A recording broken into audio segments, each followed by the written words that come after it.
The special teams coordinator over at LSU, Greg McMahon, joins us now. Coach Mac, how you doing?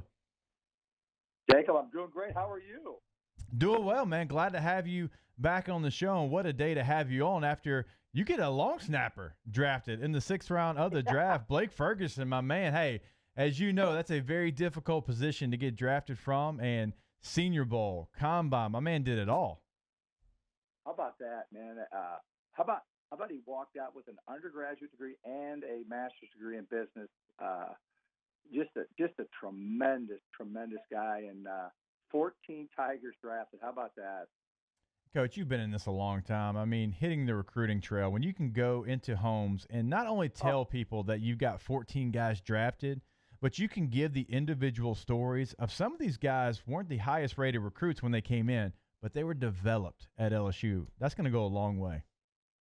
Hey, man, for all those years I used to come down here. I've known how special this is. So you've got Coach Orgeron as the leader, and then Tommy Moffitt, Jack Marucci, just the infrastructure.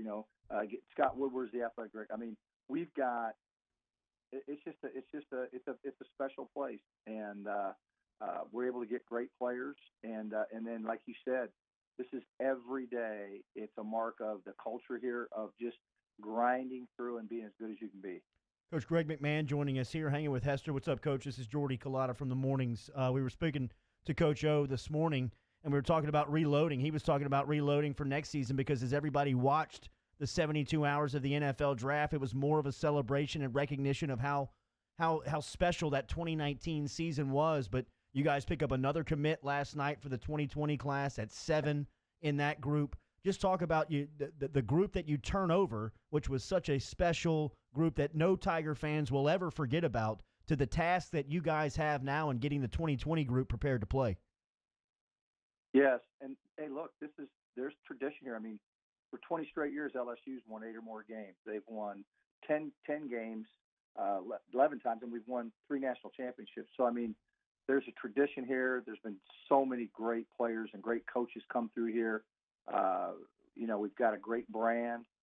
Coach Orgeron, man, he's a relentless recruiter, evaluating, certainly talent, but then, character, work ethic. If they truly want to go to school and get a degree, and just grinding through the process of evaluating, because at the end of the day, once you sign, then the work starts. No one asks you where you're going to go. All the hype's over. Then it comes down to just being a Tiger and the LSU standard of performance that Coach talks about. And we just grind and get great players. We just work with them and we stick together. We're a team, and it's worked. Coach Hess was talking about Ferguson drafted, and he was going in the 6th round. He joins his brother in the league now. Your place kicker's coming back for his sophomore season. He was one of the best place kickers in the country coming out of high school. And to slide him in as a true freshman on a team that was so talented and give him big kicks, what do you expect of him going into his 2nd season after what he experienced in year 1? Well, I tell you what, man, Cade York is man. I tell you what, he's got talent, but he is a relentless worker. Since this has been a challenge, and so these guys are out kicking, and he's up in Texas, and he goes back to his high school, and he gets his kicks in, and then they tell him, hey, you can't come back. Then he goes over to junior high, and you can't come back. But then he gets in the gate, and then they're going to give him a ticket. This guy is relentless in trying to get better.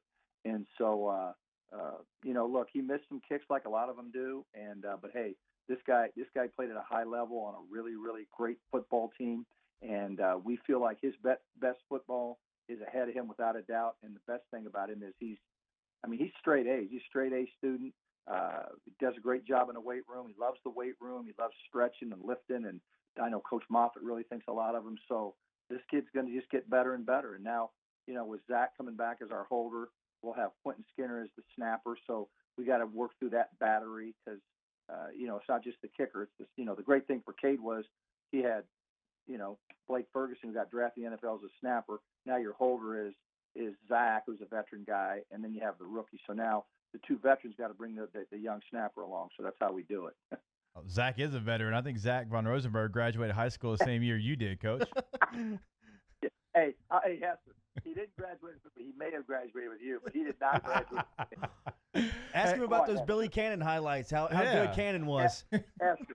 There ain't many guys that really graduated with me. Hey, but that's got to make this time right now, a very difficult time when you don't have your eyes on your players. But to have a veteran like that in Zach that's probably checking on your kicker, checking on your long snapper as well, that probably eases you a little bit. Yeah.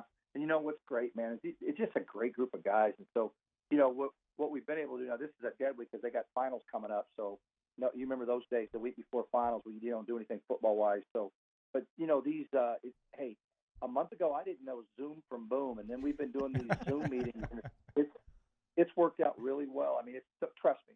I'd rather be right there with these guys. Yeah. And, I miss just going in the office and seeing the other coaches and the camaraderie of our facility. It's tremendous. And so you miss that. I mean, it's just Linda and I, and my God, she's so done with me. I mean, I'm stuck back here in the den. She hasn't seen me for weeks. So I just miss going back into work. But it's been pretty cool. I'm on the Zoom meeting with Quentin Skinner, and his dad walks by, so I'm able to connect with his mom and his dad. And so there's some cool things about it, but it's nothing like being with your guys. Coach, one thing that people probably don't realize is when you're the special teams coordinator and you have a draft like LSU just had, out of the 14 guys, outside of Joe Burrow, you had every one of these guys on teams. At some point, they were returner, they were on field goal, they were on punt return, whatever it is.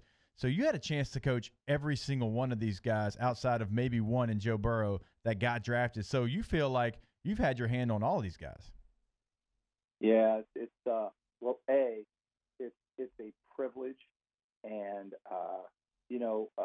never ever take that for granted or take that lightly. So to be able to work for a guy like Coach Orgeron and all the time he gives us and the commitment he has to special teams, but I do enjoy that, even if it's a guy like Damian Lewis. And I was talking with Brian Schneider with the Seahawks, who's a good friend, special teams coordinator, and I was talking about he's going to really enjoy Stephon Sullivan, and bluntly, we should have done more with him on teams this past season, but he's going to be a damn good special teams player in the NFL. And I told him, I said, and by the way, you got a great left guard on field goal in Damian Lewis. So, you get a chance to be around the O-line. And so that part of it's been a real blessing just to be able to round all the different positions. Coach Greg McMahon joining us here, hanging with Hester, ESPN Baton Rouge, and up in Shreveport on 11:30 a.m. The Tiger. Coach, before I ask you about Taysom Hill, and I'm going to get your thoughts on Hill locking up an extension with the Saints, Derek Stingley Jr. may be the best player in college football when it's all said and done, just all around. He's your punt returner going into his second season, but Coach O said there's some competition there, maybe budding with Trey Palmer. Can you give us some insight on what you're looking at a punt returner with Stingley back there in the competition that could be brewing? Yeah.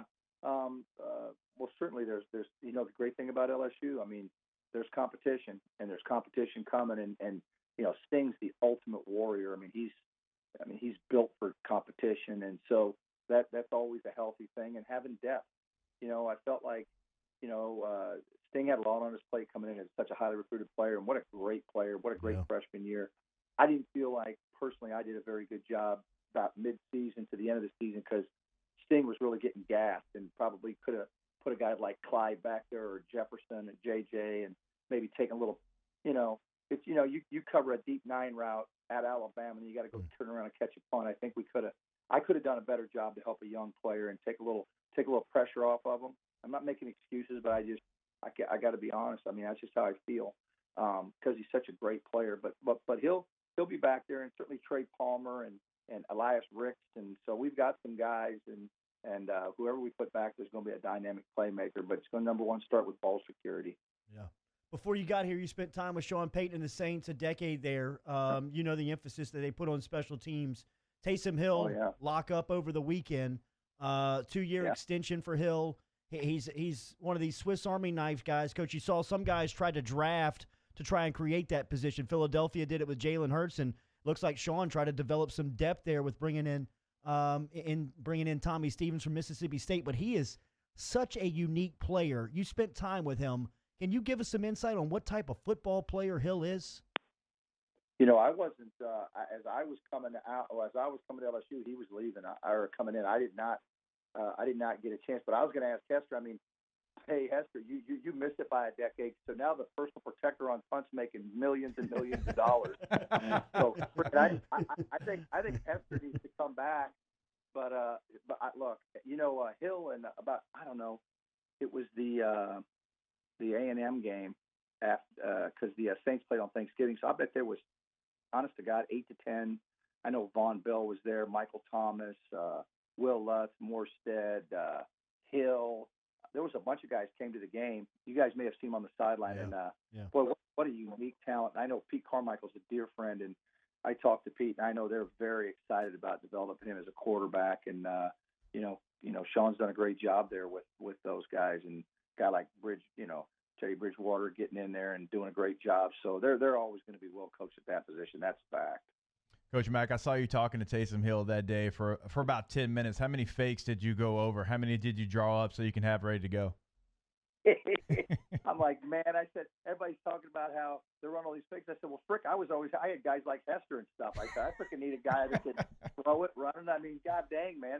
How about that? I text Carmichael. I said, well, it's a lot of money to put on a 4-course special teams guy, man. So, but I know they're excited about having him as a quarterback. And what a neat guy. I mean, I had never been around him with him and his wife, and just a wonderful, wonderful guy. And boy, he is really some kind of football player. The limited time I can watch those guys play because we're always game planning. But man, is he talented? And hey, look, they've done a great job of having a vision for him and brought him in and said, hey, you're going to be a quarterback, but you're also going to be, while you're waiting for Drew to do what he does, you're going to be playing. And so that's a tribute to them and their culture and what they're expecting with their players. All right, there he is. Coach Greg McMahon does a fantastic job over there, special teams coordinator for LSU football. Coach Mack, we appreciate a couple of minutes here on a Monday. Appreciate you guys, man. Be safe, man. Be careful.